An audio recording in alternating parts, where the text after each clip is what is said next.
मैं डॉक्टर नरेंद्र सिंह चौहान। मैंने ऐसे ईएनटी सर्जन आपके जिला अस्पताल चंपावत में ज्वाइन किया है। अभी मुझे करीब 20 से 25 दिन हो चुके हैं यहाँ ज्वाइन करे हुए। ठीक है।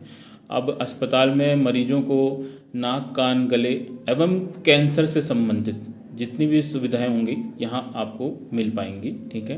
कान में जो मरीज मोस्टली हमारे पास पहुँच रहे हैं वह है कान में से मैल निकलना, कान में से मवाद आना और कान की सुनाई का कम हो जाना।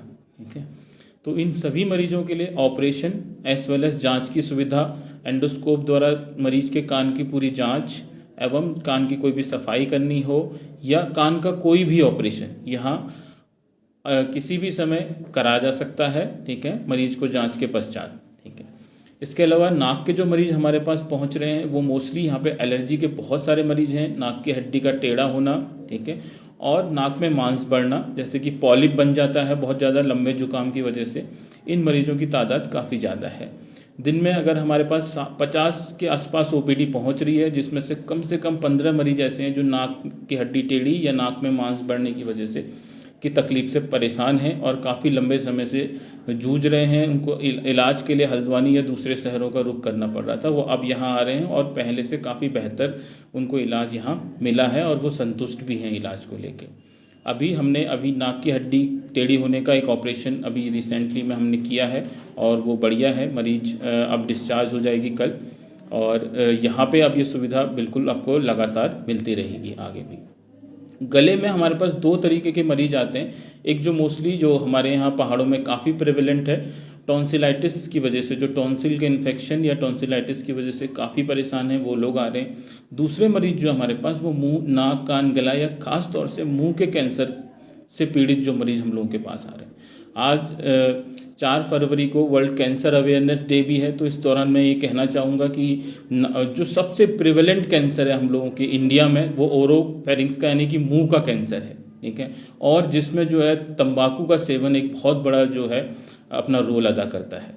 तो इस तरीके के मरीजों के लिए अवेयरनेस के लिए भी हम लोगों ने जो cigarette and other tobacco product prevention program COTPA के तहत भी सीएमओ ऑफिस के थ्रू हम जागरूकता अभियान भी चलाते रहते हैं, उसमें भी हमारा एक्टिव रोल रहता है। और दूसरा, यहाँ पे उन बीमारियों की अर्ली स्क्रीनिंग, ताकि उस बीमारी को जल्द से जल्द पकड़ा जा सके। सांस की नली के ऊपरी हिस्से का कैंसर, जीभ का कैंसर, तालू का कैंसर और होंठों का कैंसर, इन सभी का इलाज यहाँ पे हो पाएगा बायोप्सी की जांच के बाद कैंसर की पुष्टि होने पे। और अगर मरीज को कोई आगे भी भेजना पड़ता है तो उसको भी समग्र हम सुशीला तिवारी या एम्स ऋषिकेश के लिए यहाँ से बड़े ऑपरेशन के लिए उसको रिफ़र कर सकते हैं। और लेकिन जांच यहाँ पूरी तरीके से हो सकती है। गले के कैंसर के 2 मरीज हमारे पास पहुँचे थे पिछले दिनों, हमने उनकी डायग्नोसिस करके उनको आगे भेजा है और होपफुली वो आगे अच्छा इलाज पाएंगे। जल्दी उनकी डायग्नोसिस हो पाई तो शायद वो पूर्ण रूप से भी ठीक हो जाए। और इसके अलावा जो हमारे पास पेशेंट पहुंचते हैं थायराइड या गले की गांठों से संबंधित, गले की गांठ को पेशेंट बहुत दिनों तक नेग्लेक्ट करता रहता है। गले की गांठ को आप कभी भी नेग्लेक्ट ना करें। उसके 2 मुख्य कारण जो हमारे पहाड़ों में पाए जा रहे हैं, एक तो जो है ट्यूबरकुलोसिस, टीबी की वजह से गले में भी गांठें बढ़ जाती हैं। आम लोगों के मन में ये भ्रांति है कि टीबी सिर्फ और सिर्फ आपके छाती में ही होती है और सांस की ही टीबी होती है करके, लेकिन इससे अदर बिल्कुल भी ये अलग है कि गले की गांठों में भी टीबी बहुत ज़्यादा कॉमन पाई जाती है, जिसको लोग पहले तो समझना नहीं चाहते और मानना नहीं चाहते कि मेरे को टीबी है, जबकि उसका यहाँ पे जल्दी डायग्नोसिस करके और पूर्ण रूप से हम उसको यहाँ पे एटीटी का इलाज चला के उस गांठ को बिल्कुल बैठाया जा सकता है।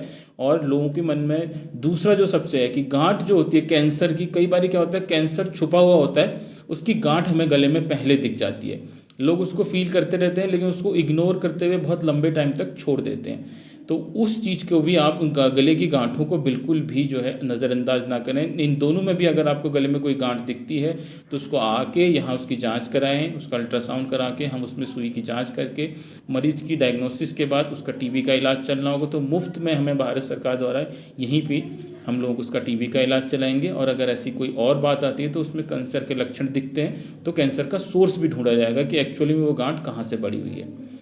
तीसरे जो मेरे पास पेशेंट आते हैं वो थायराइड की ग्रंथि के बड़े वाले। पहले जो थायराइड का ट्रीटमेंट था वो फिजिशियंस भी करते थे, सर्जन्स भी करते थे, लेकिन अब उसकी surgery as well as treatment purely नाक कान गला विभाग करता है। और अगर ऐसा किसी में थायराइड की ग्रंथि में थायराइड कम होना या थायराइड बड़ा होना मिलता है और थायराइड की ग्रंथि की कोई सूजन है या उसमें कोई गांठ हो जाती है, तो ये महिलाओं में बहुत ज़्यादा हाइपोथायराइडिज्म का प्रिवेलेंस बहुत ज़्यादा है, कि जिसको थायराइड कम होना बोलते हैं हमारी आम लोगों की भाषा में, तो उसका भी इलाज आपको पूर्ण रूप से यहाँ मिल सकता है।